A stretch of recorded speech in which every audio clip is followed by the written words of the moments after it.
5개월 후 대통령 선거, 8개월 후 지방선거가 째깍거리는 초침 시기와 함께 뜨거운 열기를 뿜어내고 있습니다.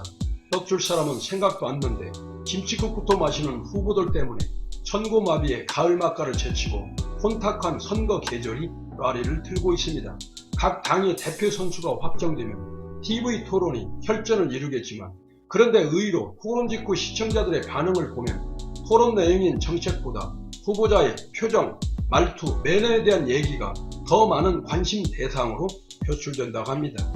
누구의 말도 절대 진리일 수는 없는 법이니 내용보다 내용을 설명하는 방식에 더 중요한 가치를 부여하지 않을까 생각됩니다. 미국 에머리대 웨스턴 교수는 정치적 뇌라는 저서를 통해 선거 과정에서 유권자는 맞는 말을 정확하게 하는 후보보다 감정적으로 마음이 가는 후보를 선택한다고 주장했는데, 이는 합리적 사고주의가 일찍이 자리한 미국에서조차 선거 전략의 정설로 받아들여지고 있습니다. 또한 미국 인류학자 홀로테르 라파요는 선거 과정에서 왜 유권자들이 이성적인 선택을 하지 못하는가에 대해 다른 방식으로 주장했는데, 라파요는 문화코드라는 책을 통해 미국의 2000년, 2004년 선거에서 부시 후보가 당선되는 과정을 분석하며 유권자들은 후보를 선택할 때 영장류와 포유류의 뇌가 아니라 파충류에도 있는 생존을 관장하는 뇌에 의해 후보를 선택하게 된다고 나름의 관점을 펼쳤습니다. 인간은 기나긴 궁핍의 시대를 거치면서 뇌를 쓰는 에너지가 소진돼 생존에 불리하다는 것을 본능적으로 알게 되었는데, 그래서 집단적으로 정해진 고정관념, 문화 등을 통해 자신의 생각을 줄이고 에너지를 아낀다고 합니다.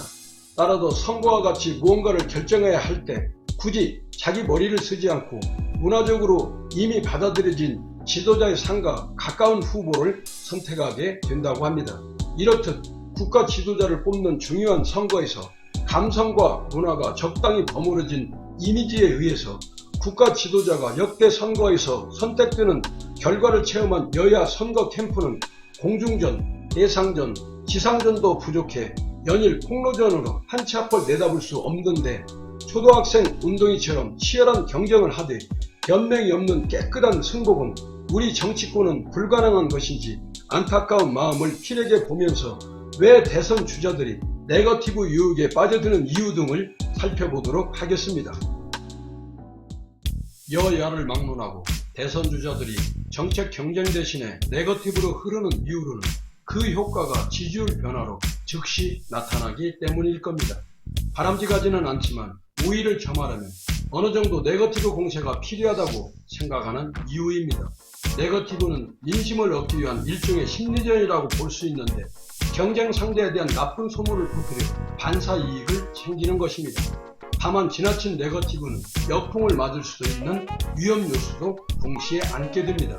초나라 왕 중에 심리전을 활용해 정권을 탈취한 인물이 있었는데 초평왕인 공자 기질입니다. 그의 부친은 공왕이었는데 그에게는 이복 형들이 많아 왕위에 오를 가능성은 매우 낮았습니다. 피비린내 나는 사륙전을 거친 후 권좌에 오른 영왕은 야심만만한 인물로 천하패권을 차지하고 싶었습니다. 그는 진과 채나라를 침공해 초나라를 귀속시켰으며 주변 나라들을 불안에 떨게 하면서 초나라는 강해졌지만 여론은 악화되었고, 화려하고 사치스러운 궁궐을 건립하면서 민심은 급속도로 등을 돌렸습니다. 게다가 신흥 강국으로 떠오르는 오나라를 견제하려는 의도로 오나라에 협조하고 있는 소나라를 신하들의 만류에도 침략하면서 영왕은 몰락의 길로 들어서게 됩니다. 당시 공자기질은 채나라 총독 역할을 맡고 있었는데 채나라 출신 조오와 관종 등이 그를 보좌하고 있었습니다. 그들은 영왕이 도성을 비운 이때가 정권을 차지할 절호의 기회라고 기질을 부추깁니다. 공자기질은 채와 진나라의 군대를 이끌고 초나라 도성으로 진군했고, 바로 이때 기질의 반란 세력은 가짜 뉴스까지 동원하는 심리전을 펼칩니다. 초나라 도성 안에 있는 백성들을 향해 공자기질은 이미 초왕이 주둔한 관계 땅을 쳐서 초왕을 잡아 죽이고 지금 대군을 거느리고 성 밖에 당도했다. 영왕의 반감을 가지고 있던 사람들은 이 말을 믿고 반란군에 동조를 했습니다. 사태가 이렇게 돌아가자 영왕의 아들들과 추종자들은 제대로 반항 한번 못하고 모두 제거가 됩니다. 이 같은 역사적 교훈을 본다 하더라도 심리전은 단기전이 아닙니다. 하나씩 쌓아 승기의 발판을 만드는 작업입니다. 당장 지지율을 올리기 위한 네거티브보다는 국민 마음을 얻을 수 있는 모습이 중요하다고 생각합니다. 조평왕의 심리전이 작동할 수 있었던 것도 그의 평판과 무관하지 않았다고 판단됩니다. 초나라 사람들은 그가 왕이 되면 나라를 잘 통치할 것이라고 믿었던 겁니다. 여야 대선 주자들도 마찬가지라 사례됩니다. 국민에게 믿음을 주는 후보라야 효과적인 심리전을 펼 수 있고 정권을 창출할 수 있다고 지극히 당연한 진리를 지극히 당연하지 않게 강조해 봅니다. 이란에서 태어난 후 1978년 미국으로 이주한 펜실베니아대 와튼스쿨 협상학 교수인 타헤리 포어는 가족들 사이에서 의견 충돌이 일어나면 누구 하나 지지 않고 자신의 의견을 공격적으로 내세우는 환경에서 자랐습니다. 의견 차이를 좁힐 생각은 하는 대신 본인의 의견을 공격적으로 주장하다 보니 효율적이지도 즐겁지도 않은 협상만 이어졌습니다.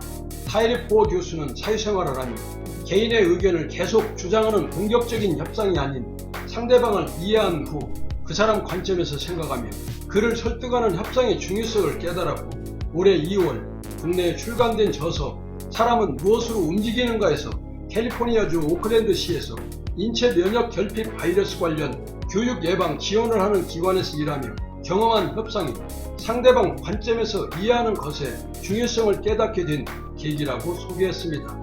당시 21세였던 그가 맡았던 업무 중 하나는 주사제 마약, 매춘 등에 노출된 사람들에게 HIV 감염 위험에 대해 알리며 HIV 검사를 받으라고 설득하는 일이었습니다. 하지만 이에 대한 협상은 결코 쉽지 않았습니다. 타헤리 포어 교수가 만난 한 10대 소녀는 콘돔을 쓰지 않는 경우 HIV에 감염될 위험에 대해 납득하지 못하며 그에게 HIV 양성 판정을 받으면 얼마나 살 수 있느냐고 물었는데 타헤리 포어 교수는 감염된 후 약물 치료를 하지 않으면 일반적으로 5년에서 10년 뒤 에이즈가 발생한다며 사망 위험률을 알렸지만 소녀는 전혀 놀라지 않으며 우리 동네에서는 당장 내일 총에 맞을 수도 있는데 꽤 오래 사네요 라고 답을 했습니다. 이때 타헤리 포어 교수는 상대방 입장을 진심으로 이해하기 전까지는 개인을 설득할 수 없음을 뼈저리게 깨달았습니다. 저서에서 그는 누군가를 설득하기 위해서는 아주 사소해 보이는 것일지라도 섣불리 속단해서는 안 된다는 점을 배웠다고 해교했습니다.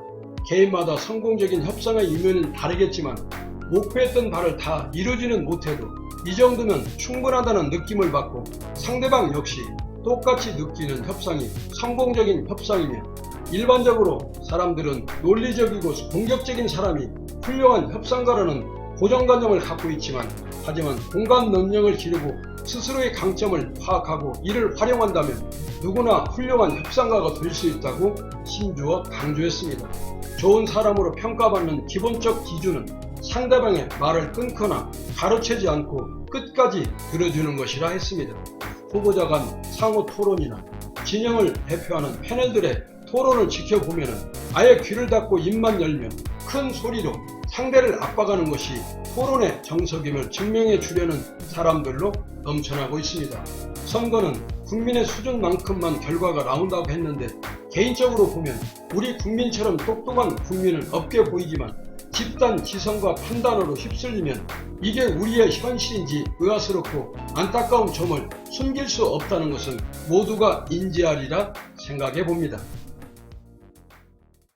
16년간 독일을 이끈 메르켈은 최초의 동독 출신, 최초의 여성, 최연소 그리고 자발적으로 퇴임하는 최초의 총리 등 새로운 역사로 써내려간 인물로 기억될 겁니다.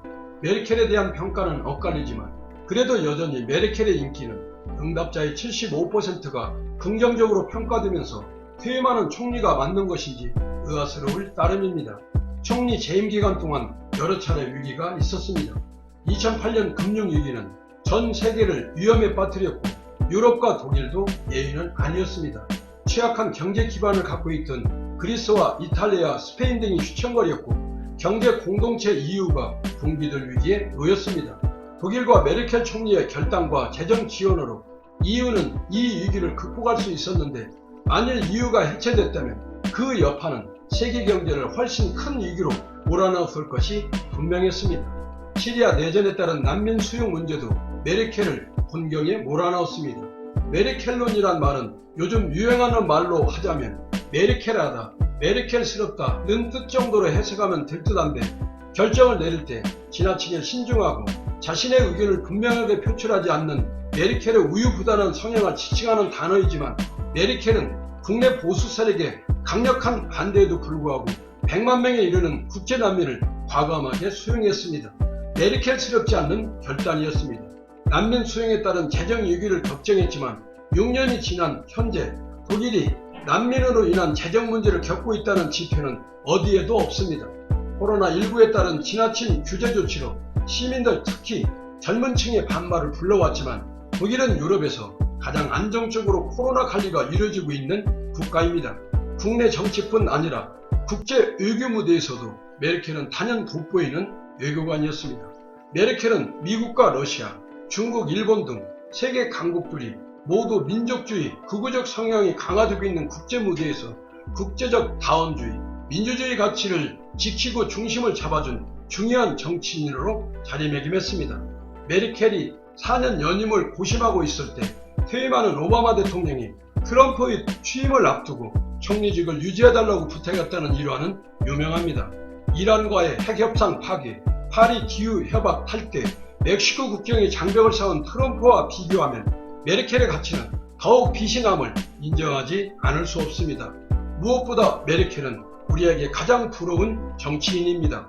모두가 자유를 찾아 동쪽에서 서쪽으로 목숨 걸고 탈출할 때 목사인 아버지를 따라 서독에서 동독으로 넘어가 양자하학 박사를 취득한 과학자로 근무하다 통일독일이 되자 정치인으로 변신하여 16년간의 총리를 역임하며 자국민과 세계인들의 찬사를 받으며 물러나는 현실이 우리에게는 실현 불가능한 꿈과 같은 일이겠지만 그래도 메르켈의 그림자만큼이나 국가와 민족을 위해서 뜨거운 눈물을 흘리며 대한민국을 견인할 지도자가 나타나길 코스모스 메아리의 이름으로 9월 하순의 가을 하늘에 크게 메아리 쳐봅니다.